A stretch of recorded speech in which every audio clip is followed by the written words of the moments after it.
más amplitud a esto, a la anamnesis, a este dolor torácico secundario a la isquemia de miocardio, al déficit de irrigación sanguínea del miocardio. Es obvio, como en todo, primero vamos a empezar con los diagnósticos, más bien con el inicio de la historia clínica, realizando anamnesis sobre los antecedentes fisiológicos, patológicos, en esto sobre los factores de riesgo cardiovascular, que ya voy a estar yo haciendo una recopilación de los factores que pueden llevar a una sospecha de un infarto de miocardio. Entonces, el factor alimentario, modus vivendi, ocupación, hábitos y costumbres de tremenda importancia. Bueno, también en base a esto, después de hacer una correcta anamnesis, una anamnesis adecuada de estas manifestaciones, entonces llevaré a la exploración física y culmino la parte inicial con la realización de un electrocardiograma. Ya dijimos que el diagnosticar el angina, preinfarto llamemos, o infarto, debe hacerse en el menor tiempo posible. Quizás si eso hacer en menos de 10 minutos, es un síndrome coronario agudo para llevar a una revascularización. Bien, entonces aquí, al realizar la anamnesis del dolor, vamos a observar la localización de esta manifestación, la calidad del dolor. La localización es importante porque las manifestaciones se dan principalmente en el área retroesternal, con irradiación a hombros y principalmente a miembro superior izquierdo y principalmente al borde cubital del antebrazo izquierdo. Es importante hacer hincapié y preguntar la calidad. Motivo de consulta frecuente en consulta externa del cardiólogo es el dolor en tórax, el dolor precordial, que el paciente, cualquier tipo de dolor, asume de que es ya un preinfarto. Entonces aquí, fuera de la localización y la calidad de este dolor, de esta manifestación, es opresiva, sensación opresiva o quemazón. Muy frecuentemente el paciente viene quejándose de dolor pungitivo. Entonces haremos después el diagnóstico diferencial. Los factores que pueden llevar, perdón, ¿sí? Las diapositivas no está cambiando, doctor. Sí, ¿está con anamnesis? No. Sí, Ahora, ahorita sí está con anamnesis. no, estamos en la anterior. A ver, permíteme. Ahí se ve. Anamnesis. Perdón. Sí, doctor. Se ve anamnesis. Entonces, sí, es la misma diapositiva. Por favor, si no cambia, me avisas, por favor. Bueno, entonces sí vamos a la calidad, a los factores precipitantes. Generalmente puede ser el esfuerzo, ¿no? Estoy hablando en forma general del langor pectoris, que puede ser un inicio de un infarto de miocardio, que puede ser una angina inestable cuando la duración es más. La angina de pecho, llamamos cuando la duración es entre 3 hasta 5 o menos de 10 minutos. Pero si esta ya se prolonga y se llega hasta 20 minutos, ya estamos hablando de una angina inestable, que es el inicio, la entrada a un infarto de miocardio. Pasado esto ya hablamos de un infarto de miocardio. Con 20, 30 minutos ya estamos pensando en que haya un infarto de miocardio. Estoy hablando puramente de la anamnesis.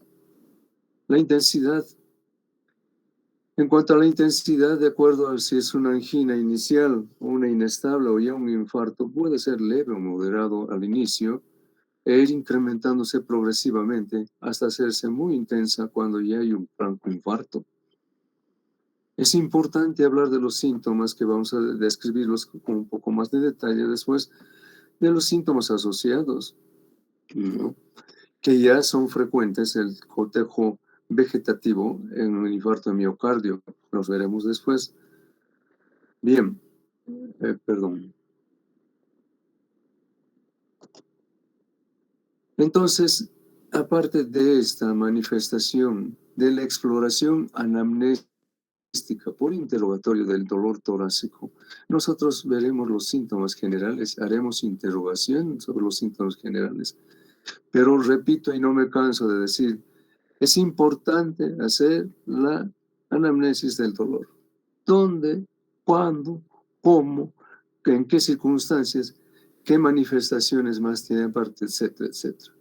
Después el paciente nos referirá los síntomas generales, tales como sudoración, palidez, piel fría, estado nauseoso, puede tener vómitos y es frecuente cuando el infarto ya se hace presente la sensación de muerte inminente. El paciente tiene esa sensación de muerte inminente y cuando ya el infarto tiene compromiso hemodinámico, ya hay una oclusión de una arteria importante que ustedes vieron al principio en la exposición del doctor Max Quiroga, se presenta ya déficit de contractibilidad, déficit de irrigación y lleva a la disnea, a la sensación de falta de aire. Esa sensación, fíjense qué importante la anamnesis. Entonces, puede haber acompañado de palpitaciones, que son manifestaciones de arritmias cardíacas, ¿no? Las arritmias.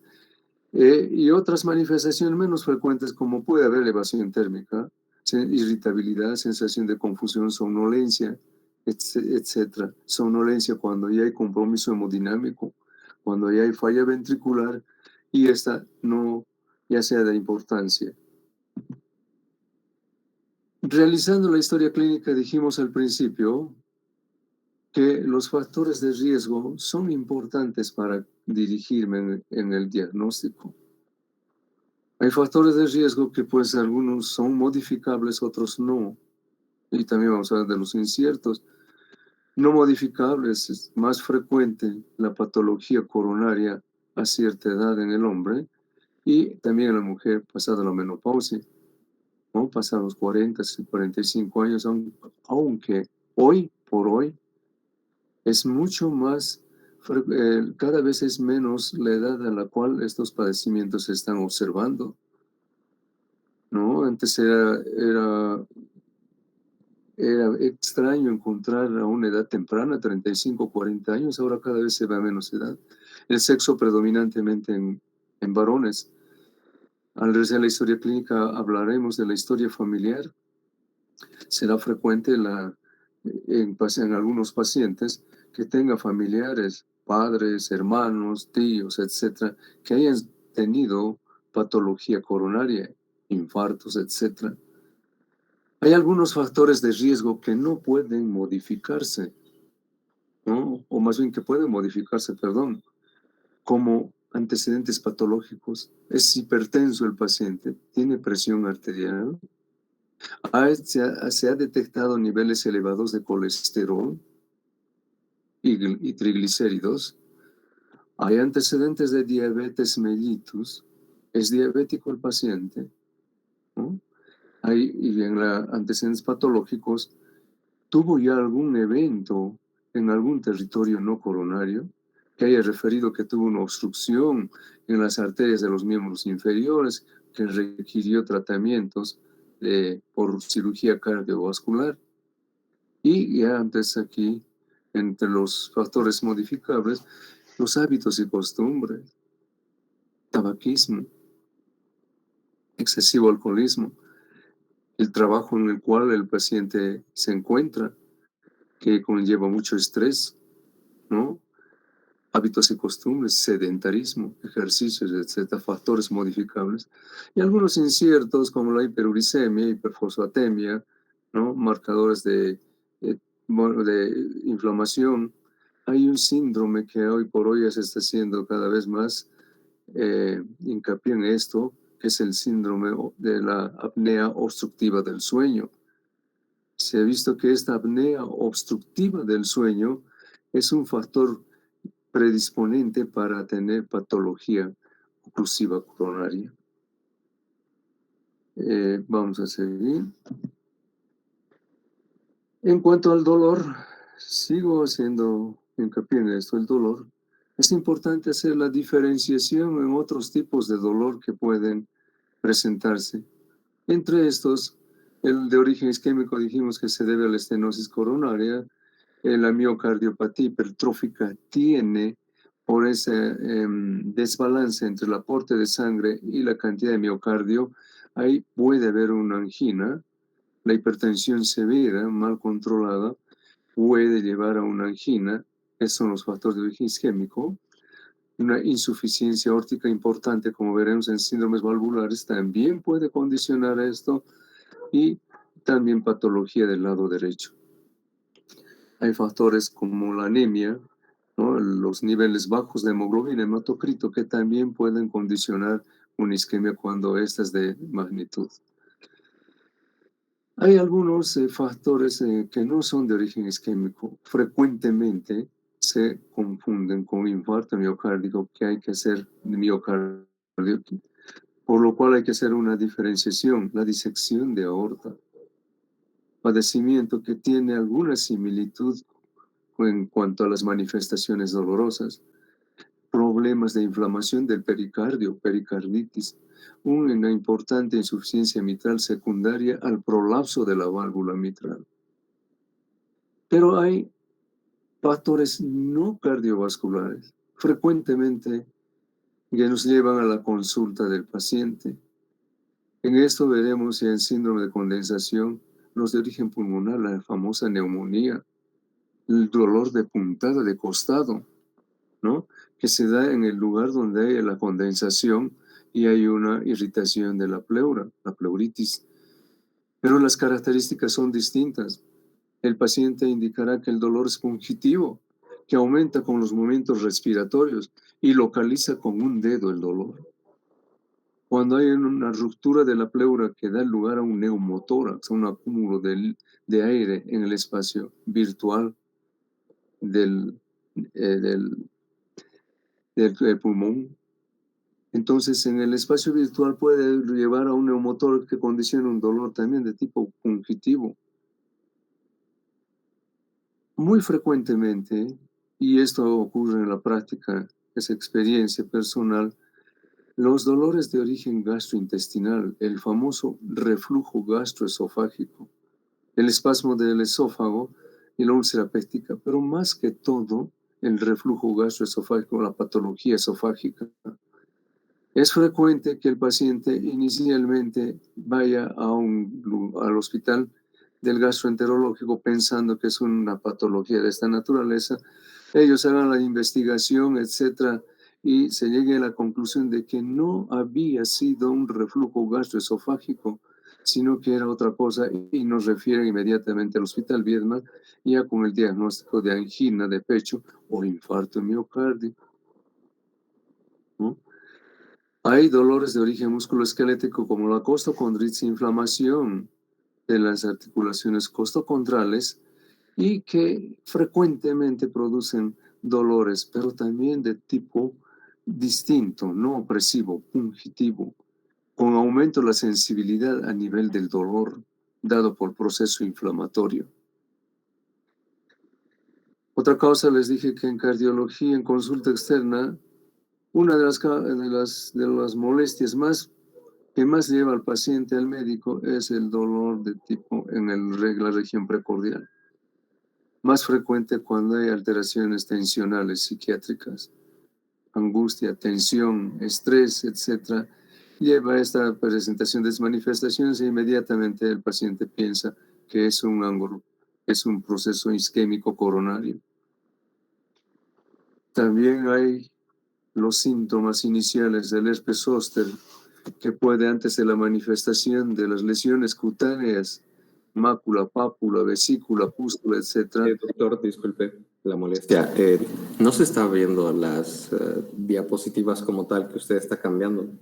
Sí, ahorita no cambia nada, no se preocupe. El herpes zóster. Bueno, entonces vamos a hacer, ahora sí se ve el cambio. No, No, doctor. doctor, no cambia. Dolor torácico de origen pleurítico no está. No, sigue en semiología, anamnesis, doctor. Ah, perdón, entonces no está cambiando. No sé qué pasa.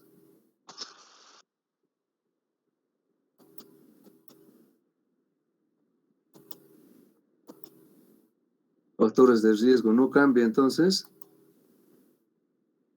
No, doctor. Creo que está presentando, no como tal el PowerPoint de la presentación, sino el PowerPoint en general, doctor. A ver, permítame, no sé esto cómo está. Ahí se ve el cambio, ¿no? Ahí sí. Sí, Dolor torácico pleurítico de origen, ¿se ve? Sí, doctor. Entonces, no se veía antes. Yo pensé que sí estaba cambiando. Perdón. Dolor torácico de origen pleurítico, ¿sí ven? ¿Sí se observa? Perdón, escucha. sí, doctor. Sí, doctor. Bueno, Ahora sí se ve, doctor. bueno, entonces habías dicho el dolor torácico de origen pleurítico. Ya la localización, habíamos dicho hace rato, el paciente indica con un dedo dónde es la localización, cosa distinta en el angor pectoris, donde el paciente dice el dolor es difuso, generalmente precordial, más que precordial, retroesternal y opresivo. La calidad de este dolor del pleurítico es tipo pungitivo, cuchillada. El paciente inspira y aumenta el dolor. Factores precipitantes, si es que estamos pensando en una neumonía, la tos productiva, respiración profunda que incrementa el dolor. La duración, pues puede ser horas o días de acuerdo a la neumonía, ¿no? Factores aliviadores no mejora con la respiración superficial. En cambio, una angina ni aumenta ni disminuye con los movimientos del tórax. La intensidad de variable y síntomas asociados en el de origen pleurítico. No, la neumonía, ya una de las principales manifestaciones es la fiebre, ¿no? Y también hay síntomas asociados como disnea, hemoptisis, etcétera, que vamos a ver en los signos de condensación. Bien, me avisen si cambia, por favor.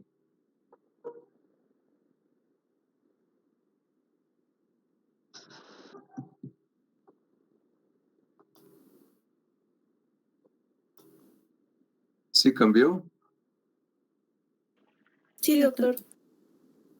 Bueno, también ya habíamos hecho referencia al famoso dolor torácico de origen gastrointestinal, principalmente dado por el reflujo gastroesofágico, ¿no? Ya les dije que por experiencia personal es el más confundido con el origen isquémico. No es infrecuente que hagamos intercambio de pacientes que vengan al hospital Viedma pensando y nosotros haciendo el diagnóstico de un probable angor pectoris o un preinfarto, etcétera, y que el paciente tenga un reflujo gastroesofágico. Hacemos la investigación necesaria ya con exámenes complementarios y llegamos a la conclusión de que no era una angina, sino era un reflujo gastroesofágico y hacer la referencia al gastroenterólogo, al hospital de gastroenterología. También hemos dicho que el angor pectoris puede manifestarse con dolores a nivel del epigastrio, a veces toda la región retroesternal, parecido con la angina. Pero aquí sí, la calidad es quemazón y es frecuente que el paciente refiera pirosis o reflujo gastroesofágico, ¿no? Y ahí tenga ya ahí, bueno, la correcta anamnesis, factores precipitantes, ingesta de alimentos, bebidas, ¿no? Irritantes, picantes, o muy frías o muy calientes, factores que alivian. En el otro no manifesté, no lo mencioné, pero hay factores que alivian, por ejemplo, si el dolor se inició en esfuerzo en la angina de pecho, el reposo es un factor aliviador. En este caso, los antiácidos, productos lácteos, alcalinos, disminuyen las manifestaciones. Y así. Entonces, ya hablamos de la pirosis, de las náuseas, vómito, la regurgitación. Bien.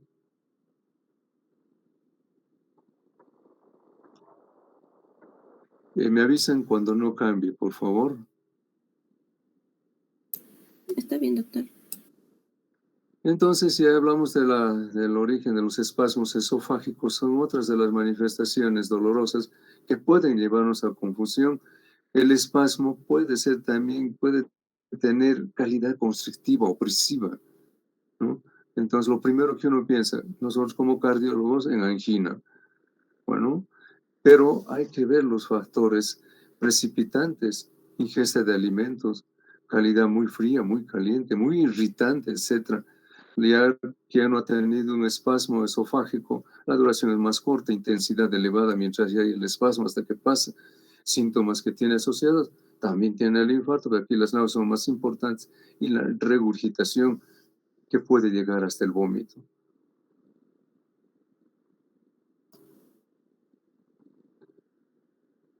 Otra de las manifestaciones muy frecuentes son el famoso dolor torácico de origen musculoesquelético, causa frecuente de consulta en cardiología, en medicina en general, por la irritación, por alteraciones, procesos inflamatorios costocondrales.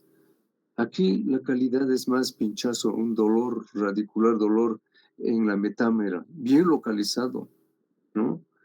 Los factores que sí precipitantes en el ángulo pectoris, no hay molestias en la inspiración, expiración es permanente. Aquí sí, los movimientos de la respiración profunda, un roce superficial, un apoyo sobre la zona inflamada, produce dolor, ya no están dando más, llevando a un dolor musculoesquelético. Los factores que alivian, aquí los analgésicos antiinflamatorios. Es frecuente que el paciente cuando viene a dolor y el interrogatorio no es correcto, lo primero que hacen a veces los tratantes, los médicos tratantes, es la administración de analgésicos antiinflamatorios, pensando en esto, en un dolor de tipo musculoesquelético. Es importante tomar la decisión correcta en cuanto a la terapéutica, puesto que una terapéutica equivocada, un analgésico potente, quizás puede disminuir las manifestaciones y esconder una angina. No es posible porque el único factor aliviador es que aumente la circulación de las coronarias. Y así, toda la duración, la intensidad puede ser la costocondritis muy elevada o poco intensa de acuerdo a la inflamación. Dijimos los factores asociados, dolor a la presión, el apoyo sobre la zona dolorosa, en las manifestaciones locales de proceso inflamatorio, como el enrojecimiento. Otros síntomas, problemas osteoarticulares que el paciente nos manifestó. El de origen neurológico, inicialmente el famoso herpes zóster. ¿A quién no le pasó que el paciente venga con un dolor con ciertas características de angina, con la localización que sea de acuerdo al nervio afectado, pero si es en el lado izquierdo, a nivel de la tercera, cuarta córnea, entonces costilla, podemos pensar de que es una angina. El dolor surente, ¿no? Pero a veces hay confusión en cuanto a las características del dolor. Y la evolución de la patología nos lleva al diagnóstico. Empezarán con las manifestaciones cutáneas, las máculas, pápulas, vesículas, pústulas. Entonces, pero hasta que no se presenten las vesículas, la manifestación del dolor del herpes zóster puede llevar a confusión si la localización es en el hemitórax izquierdo. Bueno.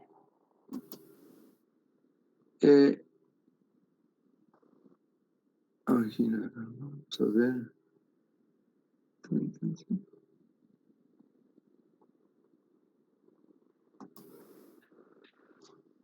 Otro de los instrumentos fuera de la anamnesis bien realizada, de tremenda importancia, es la exploración física, ¿no?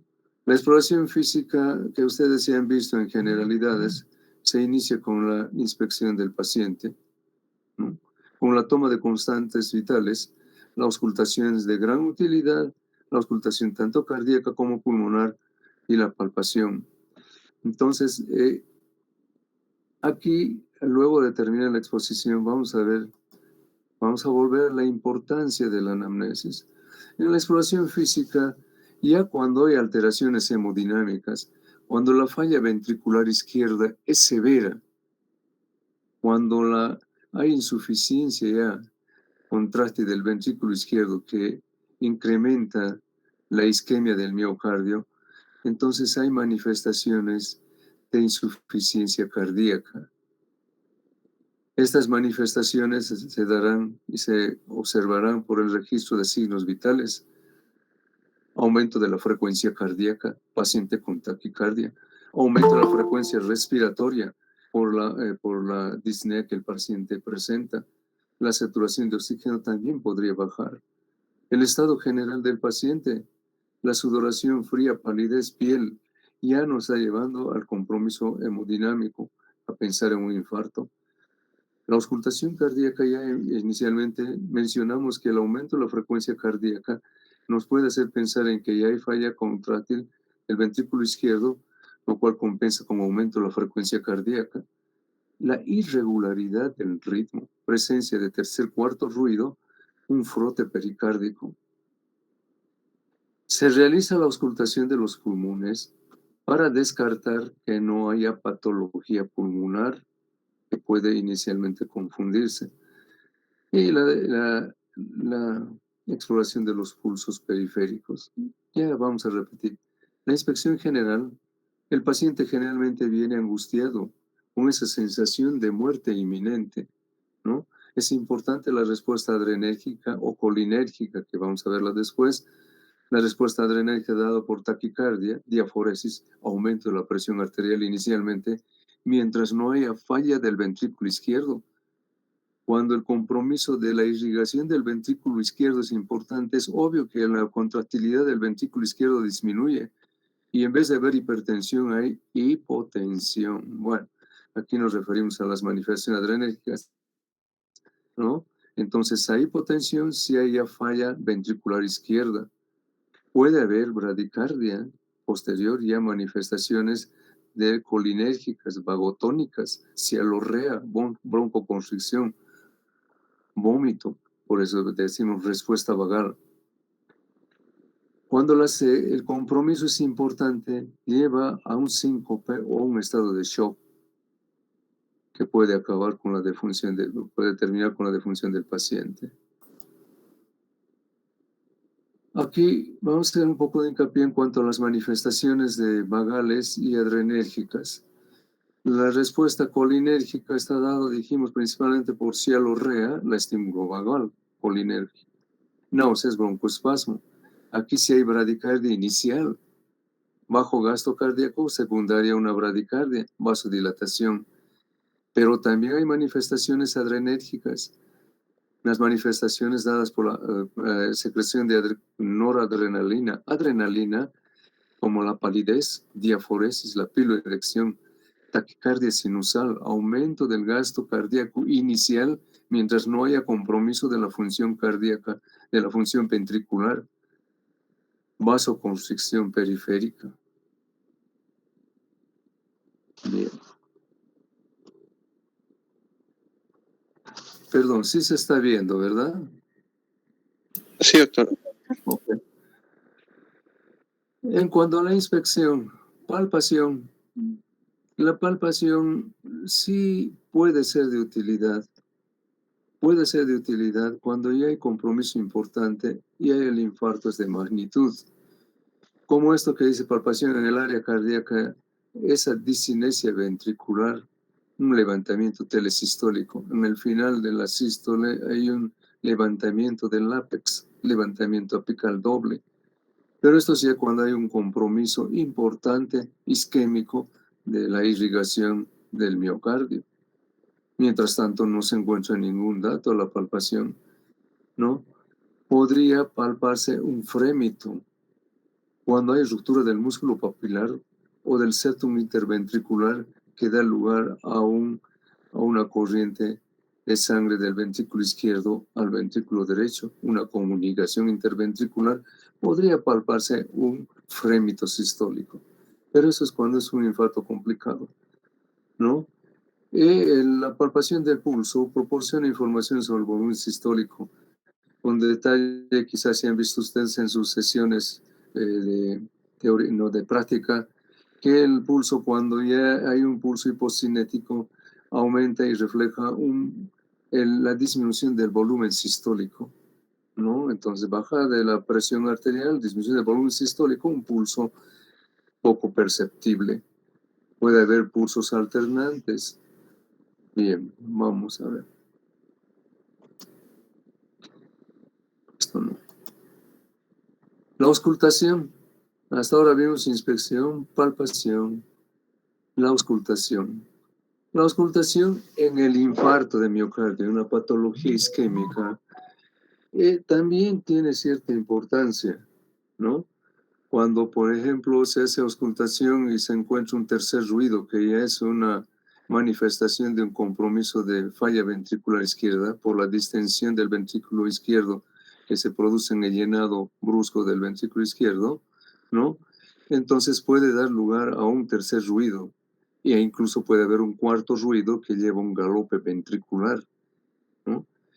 Podemos encontrar un frote pericárdico en la auscultación sugestivo cuando ya hay un compromiso del pericardio en un amplio infarto, da una pericarditis, ¿no? Podría haber soplos, como dijimos hace rato, una ruptura del septum interventricular, una insuficiencia mitral importante, lleva un soplo holosistólico, ¿no? Soplo de insuficiencia mitral. Y así, como hemos visto, las manifestaciones, o más bien, la anamnesis hasta ahora sigue siendo el instrumento más importante. Yo sé que hice demasiado hincapié en esto. ¿Por qué? Porque es lo más importante. Una correcta anamnesis, un buen interrogatorio, lleva al diagnóstico inicial y la presunción diagnóstica de un proceso isquémico miocárdico. Hemos visto el aporte de la exploración física no es mucho. Puede que no haya muchas manifestaciones, a excepción de las manifestaciones generales que dijimos, manifestaciones colinérgicas o adrenérgicas. Y finalmente acabamos con realizando el electrocardiograma. Hasta ahí me voy a referir, el instrumento más importante para llevar al diagnóstico de isquemia miocárdica aguda o infarto de miocardio, ¿no? Tal es así que incluso el electrocardiograma, cuando hay un angor pectoris, el paciente viene con una angina, que no es un infarto todavía, de duración de 10 a 15 minutos, con todas las características de angor pectoris opresivo, con las características de no voy a repetir. A veces el paciente acude posterior a este dolor al médico, y el médico lo primero que hace, ya no hay dolor, hace el electrocardiograma, y el electrocardiograma es normal. Las manifestaciones del electrocardiograma se dan cuando ya hay compromiso isquémico importante. Entonces sí pueden haber cambios que referentes a isquemia, pero voy a tratar de ver.